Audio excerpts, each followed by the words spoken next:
Assalamualaikum warahmatullahi wabarakatuh. Saya Ilham Armi, dosen Teknik Geodesi Institut Teknologi Padang. Pada kesempatan ini, saya akan menyampaikan unjuk kerja Tridharma Perguruan Tinggi untuk mata kuliah survei hidrografi yang saya ampuh.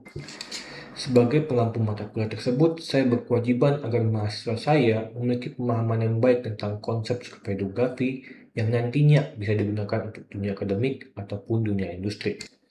Mata kuliah survei hidrografi ini, yang memiliki 3 SKS, dirancang untuk memberikan pemahaman kepada mahasiswa tentang pemetaan di laut, dimulai dari konsep dasar dari hidrografi, kemudian tentang pasang surut laut, juga tentunya tentang batimetri yang menjadi dasar utama dari pemetaan laut. Dari penjelasan tersebut, terdapat 3 capaian pembelajaran mata kuliah dari mata kuliah survei hidrografi ini. Tentu yang pertama tentang pemahaman tentang konsep hidrografi, kemudian pasang surut dan perhitungannya, serta tentang batimetri dan juga pembuatan peta batimetri tersebut. Untuk menyampaikan materi perkuliahan, saya pertama menggunakan strategi trauma interaktif di mana saya menjelaskan konsep ataupun teori dari materi tersebut. Kedua, saya menggunakan strategi studi kasus di mana saya memberikan data kepada mahasiswa yang bisa diolah dan dianalisis sesuai dengan kebutuhan. Untuk segi penilaian, saya membaginya dalam 40% tugas, di mana itu diambil dari studi kasus yang telah diberikan, kemudian 30% dari ujian tengah semester untuk mengevaluasi materi yang sudah diajarkan selama setengah semester pertama, terakhir 30% dari ujian akhir semester untuk mengevaluasi setengah semester berikutnya setelah ujian tengah semester. Berikut adalah cuplikan dari pemaparan kuliah survei hidrografi yang saya lakukan mengenai topik survei batimetri, di mana saya menjelaskan penelitian terdahulu yang telah dilakukan oleh mahasiswa teknik geodesi ITP mengenai survei batimetri itu sendiri.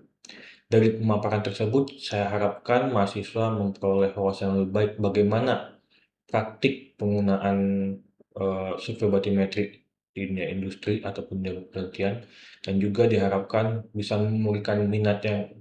menarik minat mereka terhadap dunia survei hidrografi itu sendiri. Berikut cuplikannya. Assalamualaikum warahmatullahi wabarakatuh. Selamat pagi semuanya. Oke, jadi hari ini kita lanjutkan lagi materi kita survei hidrografi, itu tentang batimetri ya. Nah, kemarin kita sudah pelajari sedikit, banyak sebenarnya, pelajari apa itu batimetri, bagaimana konsepnya, bagaimana pengambilan datanya, lalu kita juga sudah belajar bagaimana mengolah data si batimetri ini. Nah, sekarang kita lihat bagaimana sih prakteknya, kan gitu. Nah, yang kita pelajari itu baru sekedar di kelas. Nah, misalkan mungkin nanti kerjanya di bidang hidrografi, ngapain sih batimetrinya? Atau minimal nanti kalian KP atau TA, topiknya tentang batimetri. Nah, jadi hari ini kita coba lihat gimana sih bagaimana secara praktisnya seperti itu ya. Nah, kebetulan semester ini ada mahasiswa yang terus tugas akhirnya yaitu tentang batimetri, yaitu Insanul Kuga ya, angkatan 2022. Nah, baru aja lulus kemarin. Jadi masih fresh topiknya, masih baru. Itu tentang analisis korelasi antara data batimetri tahun 2015 dengan keputusan Menteri Perhubungan nomor KP 443 tahun 2015 tentang alur pelayaran masuk Pelabuhan Teluk Bayo. Juga panjang karena memang sangat menjelaskan apa sebenarnya dicari dari tugas akhirnya ini. Itu tentang batimetri. Batimetri apa? Nah, ya pasti kontur laut lah. Jadi, kalau di darat kita lihat ya ada peta konturnya ya, bagaimana ketinggian daerah daratan. Nah, laut ada batimetri. Sama, tapi kalau di daratan itu ketinggiannya, kalau laut berarti kedalamannya. Nah, di sini kita lihat bagaimana sih mempraktekannya. Jadi, kenapa dia ini perlu dibahas. Nah, mungkin ini sekalian nih karena sekarang kalian semester 4 ya, tahun kedua. Mungkin belum merasakan nanti belum saatnya merasakan gimana sih bikin TA. Nah, ini kalian kayak dikit gimana sih bentukan TA itu, apa sih yang perlu dilakukan kalau nanti kalian membuat TA. Nah, ini struktur dari sebuah tugas akhir ya. Jadi ada nama pertama adalah pendahuluan. Jadi kalau pendahuluan itu lah bicarakan Kenapa sih mau melakukan ini? Ngapain sih tujuannya ini? Apa urgensinya kita mau meneliti si topik ini? Nah, untuk batimetri, tugas apa? Fungsi batimetri apa? Jalur laut untuk pelayaran. Nah, jadi di Teluk Bayur itu kan daerah pelabuhan ya, daerah yang pasti lalu pelayarannya cukup sibuk. Nah, berarti daerah sana tuh perlu adanya alur pelayaran yang jelas, karena ya jadi fungsi batimetri untuk pelayaran, karena jangan sampai di daerah alur pelayaran ada yang kedalamannya ternyata dangkal di sana, dasar lautnya dangkal. Nah, karena berefek jadi kapal jadi kandas di sana. Jadi gunanya di sini untuk melihat ada nggak di alur pelayaran di Teluk Bayur itu daerah yang kedalaman lautnya di bawah standar. Jadi kita sebutkan nih nomor peraturan menteri ya KP 43 itu untuk menetapkan batas minimum kedalaman suatu laut untuk alur pelayaran ini, di mana minimumnya adalah 10 meter LWS, low water spring. Jadi gampangnya adalah di jalur pelayaran itu kedalaman perairannya minimal 10 meter untuk amannya, supaya aman alur kapal yang lewat sana.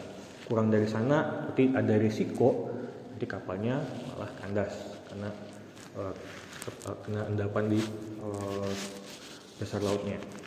Nah, jadi di sini latar belakangnya adalah untuk melihat bagaimana karakteristik data batimetri pada tahun 2015. Jadi dia ingat gimana sih tampilan batimetri di daerah Teluk Bayur itu di tahun 2015 berdasarkan data survei di wilayah alur pelayaran masuk pelabuhan Teluk Bayur. Terus bagaimana korelasi yang signifikan antara karakteristik data batimetri pada tahun 2015 dengan Kemendikbud nomor 43 tahun 2015. Jadi dia di tugas akhir ini dia ingat gimana sih kondisi batimetri di tahun itu dan dihubungkan dengan si peraturan menteri tadi. Jadi katanya dia 10 meter ya minimal. Jadi daerah alur pelayaran itu sesuai nggak dengan peraturan menterinya? Harusnya iya kan gitu kan, karena memang daerah pelayaran sibuk ya. Nah, tapi kemungkinan mungkin bisa jadi ada beberapa bagian dari alur pelayaran tersebut yang terjadi pendangkalan, karena namanya laut pasti ada namanya di sedimentasi, berarti pasir, mineral batuan terkikis menumpuk di laut, akhirnya membentuk pendangkalan dasar laut. Nah, kalau bisa jangan sampai di daerah pelayaran terjadi pendangkalan seperti itu. Dan ya namanya laut, alam pasti ada perubahan, ada dinamikanya, sehingga ketika ketika pendangkalan terjadi berarti alur pelayarannya ada berisiko jadi tidak sesuai dengan standar. Nah, itu masalahnya aja ini pertanyaan apa saja yang ingin dijawab dari si penyusun masalah ini dari tugas akhir ini. Ya, tujuannya adalah ini untuk mengidentifikasi. Jadi dia ingin melihat ada nggak daerah di sana yang terjadi pendangkalan dan sesuai nggak, jadi apakah nanti menyesuaikan dengan kementerian peraturan si menterinya tadi. Terus manfaatnya, jadi dalam tugas akhir itu ada tujuan manfaat ya. Jadi tujuan itu adalah produknya nanti apa sih ingin dihasilkan dari tugas akhir itu, dan manfaat berarti ya kalau udah jadi siapa yang bisa manfaatkannya, apa aja yang bisa dilakukan dengan tugas akhir itu. Jadi ini manfaatnya memberikan informasi karakteristik di data batimetri pada tahun 2015. Terus, nah ada nama studi literatur di sini ya. Ini ya kalau bisa kita tugas akhir itu tuh kita pasti harus cari referensi, harus melihat bukan kita nggak bisa bicara kayak oh ya saya tahu gitu aja. Kita harus ada sumber-sumber yang terpercaya. Mungkin kemarin kalau bikin laporan pasti ada cari daftar pustaka ya. Nah, daftar kan referensi. Kita ngasih argumen sesuatu itu pasti ada backing yang kuat, itu dari referensinya. Nah, tadi tugas akhir penelitian yang kita lakukan, nah itu pasti harus ada referensi yang kuat juga. Jadi biasanya mencari studi-studi penelitian sebelumnya yang erat hubungannya. Nggak harus persis sama dan memang sebaiknya jangan sama ya, karena kalau dalam TA kan nggak boleh sama persis tuh, tapi ada yang dekat lah ininya, topiknya. Ini dari yang pertama ini dari Nurkensah, studi oceanografi guna perencanaan normalisasi alur pelayaran. Dia ngomongin tentang alur pelayaran tuh. Jadi dia nggak lihat batimetri tapi lihat alur pelayarannya aja. Atau di Surya Negara nih tentang pembuatan peta wisata bahari menggunakan perangkat lunak. Dia buat peta kan, ya masih ada kaitan di sana. Terus Darmawan dan Kasim pembuatan alur pelayaran dalam rencana pelabuhan Mariana Pantai Bum. Lagi membuat alur pelayaran. Jadi kalau kalian buat TA itu pasti harus cari dulu nih mana penelitian yang terdahulu yang mirip dengan topik yang dibahas. Jadi ada referensinya. Setelah itu ada namanya, nah ini bab 2 ini biasanya kayak teori dasar namanya. Teori dasar itu kayak apa saja sih teritori yang akan kita gunakan di tugas itu. Ini kan dia ngomongin batimetri kan, pasti ngomongin tentang peta laut misalkan. Terus tentang batimetri itu sendiri dan dia terus juga nih kompilasinya pembuatan peta laut, terus publikasi S4IHO. Nah, kalau di hidro ya pasti ngomongnya semuanya berdasarkan IHO ya, International Hydrographic Standard. Bahkan peraturan menteri itu pun masih wujud dari si IHO ini.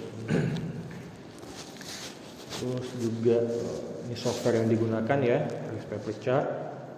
Jadi kalau namanya ya cuma teori dasar, berarti kita bahas apa-apa saja ilmu yang kita gunakan di penelitian ini. Itu berkaitan. Nanti kalau misalkan ya batimetri pasti nggak jauh dari hidrografi, peta laut, batimetri sendiri, softwarenya apa. Kalau misalkan penginderaan jauh berarti ngomongin ya satelit ataupun tentang penginderaan jauh itu sendiri semacamnya seperti itu. Terus ini jenis penelitiannya. Nah, dia ada metodenya komparatif dan analitis ya. Jadi kalau di bab 3 nih namanya meneliti apa gimana sih jenis apa sih yang akan diteliti di sana. Ya, kan komparatif karena dia membandingkan kondisi kenyataan di batimetri saat itu dengan peraturan menterinya, dan dari situ dia akan melakukan analisis sudah sesuai atau belum. Nah, ini lokasi penelitiannya. Jadi kan sebenarnya di judul sudah disebutkan ya, penelitiannya di daerah di Teluk Bayur. Jadi dia ini petanya, ini jalur pelayarannya itu. Nah, jadi intinya adalah dia ingin melihat apakah batimetri di jalur pelayaran ini itu sudah sesuai standar tadi. Jadi dia nggak mengcover semua batimetri di Teluk Bayur, enggak. Dan ya agak kebanyakan sebenarnya kalau mau cover sebanyak itu. Jadi hanya daerah pelayaran saja. Nah, ada nggak kira-kira di daerah tersebut kedalamannya yang tidak sesuai dengan standar. Terus nah ini bahannya apa aja sih? Ya kan itu ada nama alat dan bahannya. Kalau alat itu yang bisa kita gunakan berkali-kali. Nah, itu harus dibedakan ya alat dan bahan. Alat itu bisa kita gunakan berkali-kali. Jadi kalau misalkan udah beres dipakai untuk keperluan masih bisa. Bahan biasanya ya habis dipakai lah gampangnya gitu kan. Jadi lupa datanya aja. Makanya kalau alat ya laptopnya, softwarenya, itu alat pengolahannya. Nah, bahannya adalah data-data yang digunakan akan nanti diolah untuk si penelitiannya ini. Nah, ini survei Padang sama Teluk Bungus, jadi itu survei batimetriknya ya yang dikeluarkan Pusdikal, karena insan ini memang sebelum tugas akhir dia magang di Pusdikal, jadi dapat data dari sana juga. Terus PLI nomor 29 ya, masih untuk peta laut Indonesia ya, ini untuk manis batimetriknya.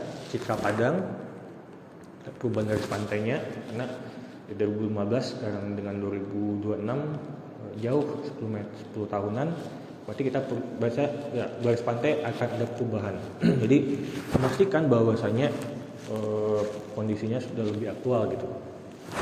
Dekat Menhub nomor 4443 tadi ya untuk standar tadi, sama field check untuk tahun 2024 untuk kondisinya. Ini waktu dia magang gitu.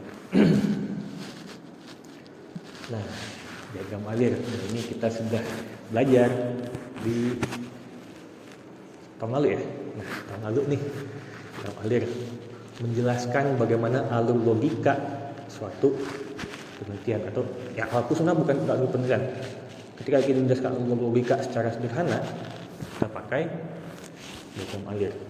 Ya, jadi bukan cuma soal programming yang kita pelajari dulu ya, tapi bahkan untuk penelitian tugas akhir, diagram alir ini perlu jadi esensial lah untuk menjelaskan secara gampangnya gimana sih langkah-langkah kita melakukan penelitian seperti itu. Karena kalau mau bisa ya, selain ini biasanya di laporannya pasti ada detailnya ya, rinciannya ngapain aja, tapi panjang dan nggak semua orang ingin langsung membaca. Jadi kalau ingin lihat gambaran awalnya dari alur penelitian, ngapain aja sih dia bisa di zoom dulu.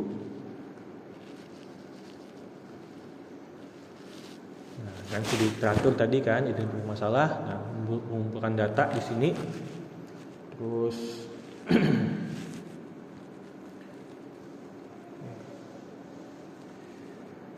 terus dia kompilasi datanya kan, udah dikumpulkan, dikompilasi, diolah ya, analisis, pembuatan peta desainnya, dan implementasi peraturan tadi. Jadi sudah selesai belum? Itu buat dapatkan sebuah peta batimetri yang baru. Ini dia mengumpulkan data tadi. Terus ya, yang perlu data itu ya. Nah, ini karakteristik batimetri di alur pelayarannya. Jadi ada beberapa titik di sini. Nah, jelas ya, karena biasa kalau tabel mungkin kita lihat dari sini aja.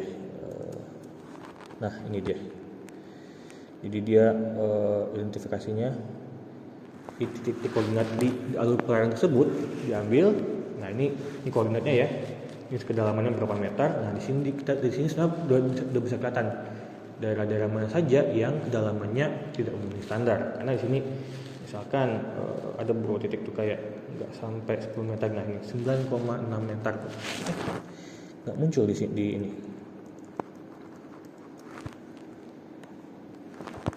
Nah, sorry. Saya lupa nih dua ini. Nah, ini dia.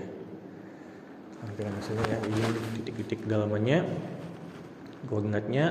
Nah, ada beberapa titik ternyata memang tidak memenuhi standar. Nah, seperti ini 9,6 kan ya, nanggung nih. Sebenarnya nggak jauh ya, cuman berarti cuma 40 cm, 40 cm kan ya. Tapi tetap nama peraturan berarti dia di bawah standar. Kritis lah ini, harus segera. Terus ada juga masalah tuh yang memang sangat-sangat lagi nggak usah. Nah, 3,2. Nah, ini yang gawat, 3,2 meter. Tapi sudah lebih dari ya, udah 7 sampai 8 meter nih dari penangkalannya. Nah, ini bahaya karena kalau sampai kapal lewat di daerah titik ini, berarti ada kemungkinan kandas. Ada kemungkinan nabrak sesuatu lah di sana kan. Untuk namanya jalur pelayaran sibuk ini jadi berbahaya. Nah ya, pelayaran kapal tuh kalau terganggu, karena kapal itu kan bukan cuma biasanya ngangkut barang ya, barang-barang yang jumlahnya banyak itu ngangkutnya lewat kapal biasanya. Karena pesawat nggak akan cukup, mobil terlalu lama, ke kapal kargo. Nah, artinya distribusi barang itu banyak bergantung sama namanya pelayaran seperti ini. Kalau ada problem dikit, distribusi barangnya bisa terhambat. Mungkin pernah lihat kasus yang di Terusan Suez, ada kapal karena kandas, dia menghalangi jalur pelayaran Terusan Suez itu, akhirnya distribusi barang terhambat gila-gilaan dari Eropa ke Asia. Otomatis ada banyak kelangkaan terjadi. Cuma gagal kapal kandas menghalangin alurnya. Nah, itu problemnya gede. Nah, itu bagaimana alur pelayaran ini harus dibuat selancar mungkin. Karena distribusi barang bermasalah berarti nanti harga-harga jadi naik. Ya, mungkin samalah dengan sekarang kondisi aktual selat yang di Iran. Nah, Hormuz ya. Kan itu kan karena dihalangi sama Iran, harga minyak jadi naik karena banyak kelangkaan. Ya, mungkin yang pakai Pertamax kerasa lah ya. Ya karena saya kerasa nih dulu kayaknya setiap sekali seminggu paling nggak sampai 50.000 udah full lagi, kan saya nggak agak sampai minggu kosong ya, udah setengah isi lagi deh. 50.000 udah lebih dari cukup. Sekarang harus lebih gitu kan, naik harga Pertamax. Nah kan awalnya gara-gara kelangkaan minyak. Kenapa bisa langka? Karena distribusi minyaknya terhalang di sana. Market Sunrise sama juga kayak ini. Jadi ya mungkin skala di Teluk Bayur nggak segede Selat Hormuz atau Sunrise lah, karena bukan internasional. Tapi tetap ada namanya terjadi kelangkaan nantinya, dan itu yang ingin kita hindari. Jadi ternyata memang ada beberapa titik yang bermasalah lah batimetrinya. Nah ini dia. Jadi dia di sini hasilnya langsung ya. Jadi dia udah dapat data batimetri tadi ya dari peta survei itu, dibuat ininya. Mungkin saya tunjukin dulu deh ini proses progresnya dikit. Lampiran. Nah ini data-data teluk apanya ya.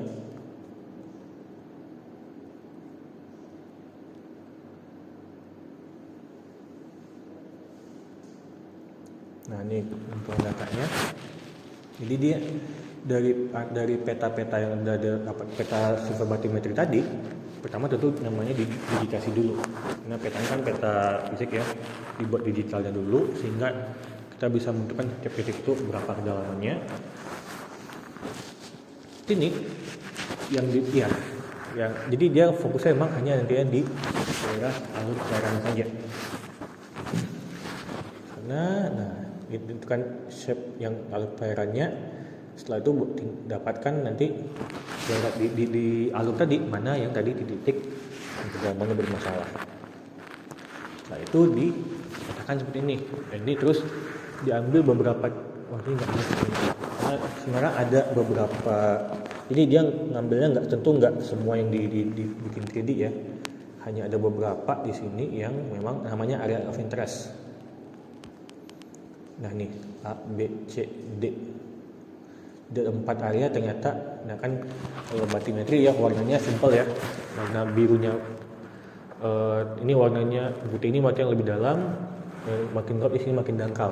Ternyata di alur pelayaran itu ada beberapa daerah yang namanya warna dangkal nih. Nah itu yang dikatakan di sini. Coba kita lampiran aja deh yang lebih jelas harusnya.